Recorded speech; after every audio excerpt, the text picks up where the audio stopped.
हाँ, आज की क्लास में मैं स्टार्ट कर रहा हूँ यूनिट 3 का लास्ट टॉपिक, जिसका नाम है इनकम फ्रॉम अदर सोर्स।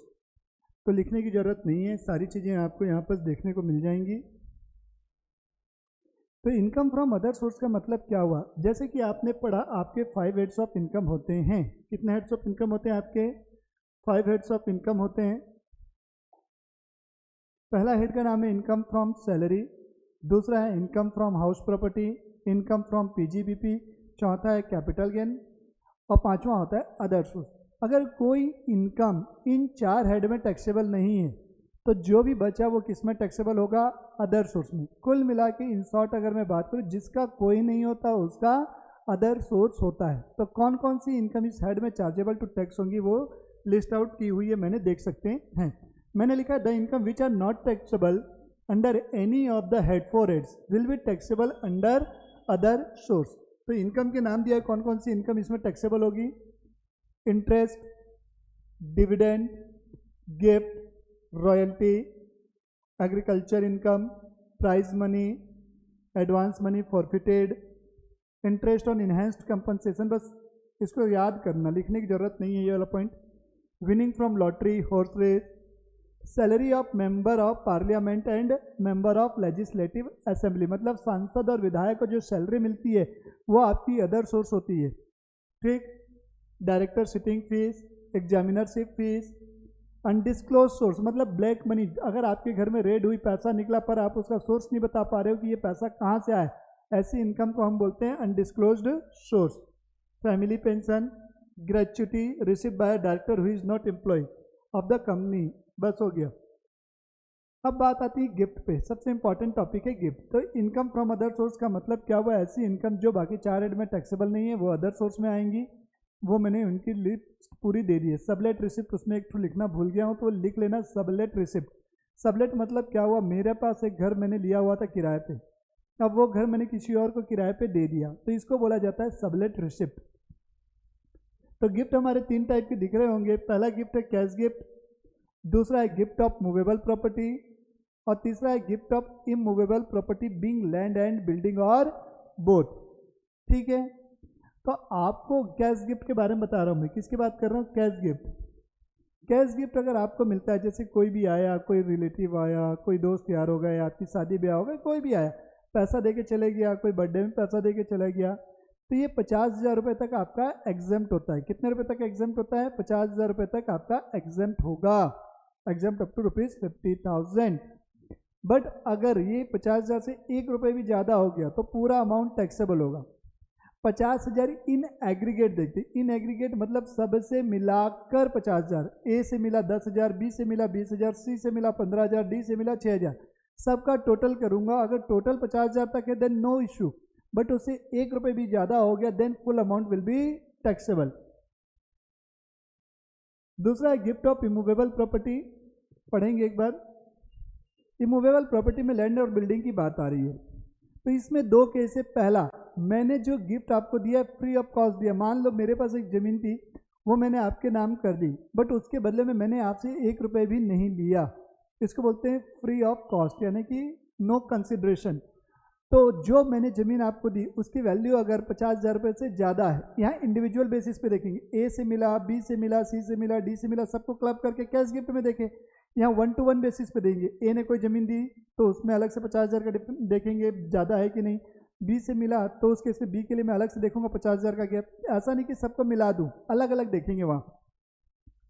तो for a consideration, difference of consideration and stamp value exceed 50,000। अगर दोनों के बीच का जो मार्केट वैल्यू, समझ लो स्टाम्प वैल्यू को एक हिसाब से आपको समझाने के लिए बोल रहा हूँ मैं, ये समझ लो जो एक्चुअल सेलिंग प्राइस है और जो मार्केट वैल्यू है वो 50,000 से ज़्यादा का गैप है उनके बीच में। ये सब इतना डिटेल में मत पढ़ना, ये सब सीए लेवल का मैंने यहाँ लिख दिया है, इतना डिटेल में याद रखने की ज़रूरत नहीं है। एक सीधा से याद रखना, अगर जो गिफ्ट मैंने की है आपको लैंड पहले वाले केस में, उसकी वैल्यू 50,000 से ज़्यादा है तो पूरा टैक्सेबल। और दूसरे वाले में मैंने क्या लिखा है? फॉर अ कंसिडरेशन, मान लो मैंने 10 लाख की चीज़ आपको 2 लाख में दे दी, तो दोनों के बीच में जो गैप वो कितने का हो गया? 8 लाख का। तो कहने का मतलब है दोनों के बीच का जो गैप है अगर 50,000 से ज़्यादा हो गया तब आपका पूरा का पूरा अमाउंट टैक्सेबल होगा। In short BCom point of view से बता रहा हूँ, सीए के पॉइंट ऑफ व्यू से नहीं बता रहा हूँ, काफ़ी डिप में है नहीं तो गिफ्ट का टैक्सेशन, इसलिए उतना ये सब मैं नहीं बता रहा हूँ, एक नॉर्मल मैंने आपको बता दिया एग्जाम पॉइंट ऑफ व्यू से। सेम चीज़ मूवेबल एसेट्स के लिए, मूवेबल एसेट्स में क्या क्या आएगा देख लो, ये मैंने लिखा हुआ है, सेम चीज़ें हैं, कुछ भी नया नहीं है, वही चीज़ें हैं जो मूवेबल प्रॉपर्टी के लिए थी, यहाँ पर वही चीज़ें किसके लिए आ गई हैं, मूवेबल प्रॉपर्टी के लिए आ गई हैं। तो मूवेबल प्रॉपर्टी में क्या लिखा है, मूवेबल एसेट्स में जो कैपिटल गेन में थी, jewellery, shares, Boolean, sculpture, archaeological collection, ये एसेट्स के नाम है। एक भी क्वेश्चन में ये आपको नहीं दिखने वाला है तो टेंशन मत लेना। तो सेम चीज़ 50,000 से ज़्यादा वाला केस है यहाँ पर भी, तो इसको ज़्यादा डिटेल में रीड करने की ज़रूरत नहीं है, केवल रीड ऑनली है, ये रटने की ज़रूरत नहीं है। अब ये इंपॉर्टेंट है, गिफ्ट कब कब एग्जेम्प्ट होगा, gift will be exempt in following cases. पढ़ो पहला, अगर गिफ्ट आपको मिला है रिसीव फ्रॉम रिलेटिव, अगर गिफ्ट आपको आपके सगे संबंधी से मिल गया है तो एग्जेम्प्ट होगा।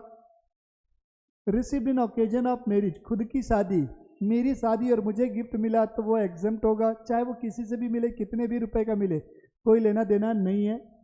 गिफ्ट थ्रू विल, वसीयत के थ्रू मैं आपको ट्रांसफ़र कर रहा हूँ, मैं अपनी विल बना रहा हूँ, मैं मरने वाला हूँ, ठीक है, मैं अपनी विल के थ्रू अपनी प्रॉपर्टी ट्रांसफ़र कर रहा हूँ, ये वाला मत देखना। अब बात आती है रिलेटिव का मतलब, तो रिलेटिव का मतलब मैं आपको और थोड़ा अच्छे से क्लियर कर रहा हूँ, समझना। रिलेटिव का मतलब मैं आपको यहाँ समझा रहा हूँ। मान के चलते हैं ये मिस्टर एक्स है, इसके लिए अगर मैं रिलेटिव की बात करूँ तो कौन कौन होगा, सबसे पहले इसकी वाइफ, इसकी बीवी, पत्नी, इसकी पत्नी हो गई। अब पत्नी के साइड से इसके रिलेटिव में कौन आएंगे, इसकी माँ, पत्नी की माँ, और पत्नी की माँ के बाद पत्नी का बाप। पत्नी की माँ मतलब कौन हो गई, सास, सासू माँ, सास, और ये कौन हो गया, ससुर, ठीक है। फिर इसके पत्नी के बाद इसके भाई और बहन भी तो होंगे, भाई मतलब कौन, साला, ठीक है। भाई के बाद आ गई बहन, बहन मतलब साली। इन लोग गिफ्ट लेती हैं, देती कहाँ है इन लोग, गिफ्ट सब ले जाती हैं इन लोग तो यार, ठीक है। साला सुंदर जैसा हो गया तो बात ही अलग है, ठीक है। ये बीवी के साइड से ख़त्म, बीवी के इतने लोग रिलेटिव होंगे। अब आते हैं एक्स के खुद के साइड में, तो इसके माँ बाप, एक्स की माँ, इसका बाप। अब बाप के साइड में इसकी बहन आएगी, बाप की बहन बोलने से कौन, बुआ, बुआ शादी हो जाएगी बुआ की तो कौन आएगा घर में, फूफा। बाप की बहन हो गई बेटा, ठीक। अब बहन के बाद कौन आएगा, बाप का भाई, भाई मतलब चाचा, कई लोग बड़े पापा बोलते हैं, उसको ताऊ बोलते हैं, तो चाचा क्या लाएगा, चाची, ताऊ क्या लाएगा, ताई। ये बाप के साइड के रिलेटिव हो गए।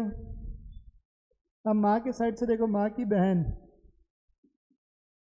माँ की बहन क्या हो गई, मौसी, मौसी क्या लाएगी, मौसा।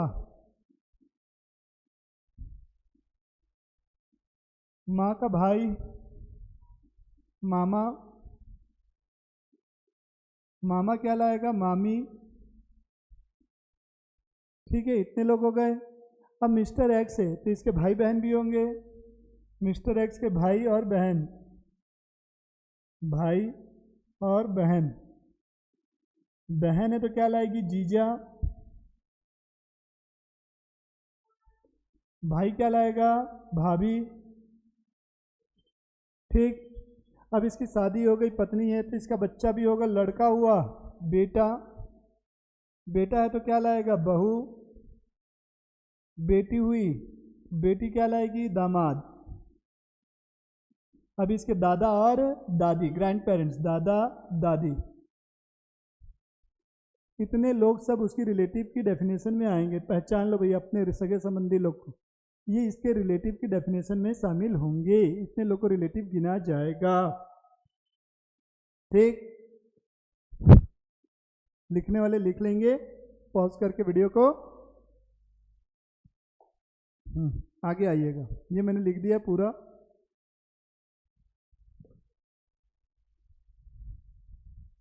डिडक्शन में लिखा है।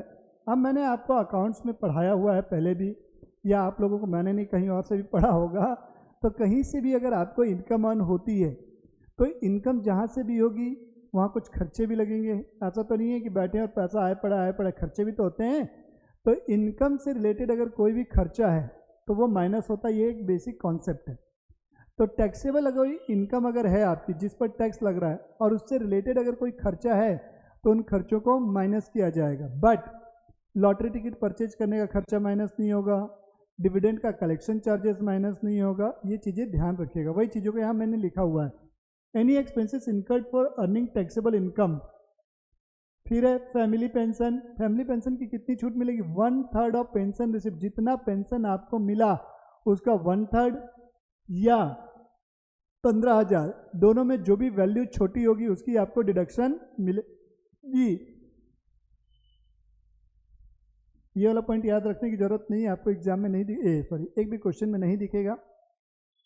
फिर मैंने लिखा है अमाउंट्स नॉट डिडक्टिबल। किन किन चीज़ों की छूट आपको नहीं मिलेगी, जो मैंने पहले बता दिया वही लिखा है, देख लो। एग्जेम्प्टेड इनकम के खर्चे। अगर कोई इनकम एग्जेम्प्ट है और वहाँ कोई खर्चे लग रहे हैं, जब इनकम पे ही मैं टैक्स नहीं ले रहा हूँ तो खर्चे को क्यों माइनस करने दूंगा? ये दिया हुआ है, इन सारी चीज़ों के खर्चे माइनस नहीं होंगे, दिख रहा होगा आपको। अब मैंने लिखा है टीडीएस इन केस ऑफ, अगर आपको कोई हॉर्स रेस की इनकम है, कार्ड गेम है, क्रॉस वर्ड पजल है, विनिंग फ्रॉम लॉटरी है, प्राइज गेम है, इनकी इनकम अगर 10,000 रुपये तक है तो कोई दिक्कत नहीं। बट 10,000 से 1 रुपये भी ज़्यादा हो गया तो जो पूरी अमाउंट है उस पर 30% का टीडीएस कटेगा। टीडीएस मतलब टैक्स। मतलब पहले जैसे तुमने 10,000 रुपये जीता, जैसे केबीसी देखते हो आप लोग, केबीसी में कोई पार्टिसिपेंट आया, उसने 10 लाख रुपए जीत लिए, तो उसे पूरे 10 लाख रुपए हैंड ओवर नहीं किए जाते, उसका 30% टैक्स वहीं काट लिया जाएगा। रिमेनिंग 7 लाख रुपए रिमेनिंग 7 लाख उसको मिलेंगे। मतलब 30% आपका टैक्स कट चुका है। इसी को बोला जाता है टीडीएस। अगर कोई इनकम आपकी आफ्टर टीडीएस इनमें से नेट वर्ड लिखा है या रिसिव्ड वर्ड लिखा है इनके पहले, तो उन्हें ग्रॉस करना होता है। तो ग्रॉस कैसे करेंगे? जितना भी इनकम आपको मिला है इंटू 100/100 माइनस 30। ये कुछ पॉइंट्स और हैं, एक बार देख लेंगे। कमीशन और अदर एक्सपेंसेस ऑन सेल और purchase of security are not deductible from interest on security. अगर कोई कमीशन आपका, कोई सिक्योरिटी आपने बेची है, शेयर्स वगैरह, और उसका कोई कमीशन वगैरह है तो वो माइनस नहीं होगा। किससे? इंटरेस्ट से। अब टाइप्स ऑफ सिक्योरिटी ये याद रख लेना। Tax free government security exempt होती है, less tax government security taxable होती है, tax free non government security taxable. ये याद रखना है, लिख लेना और याद रखना। ये सब होती क्या, इतना डिटेल में जाने की जरूरत आपको अभी नहीं है। Interest on Sukanya Samriddhi account exempt है।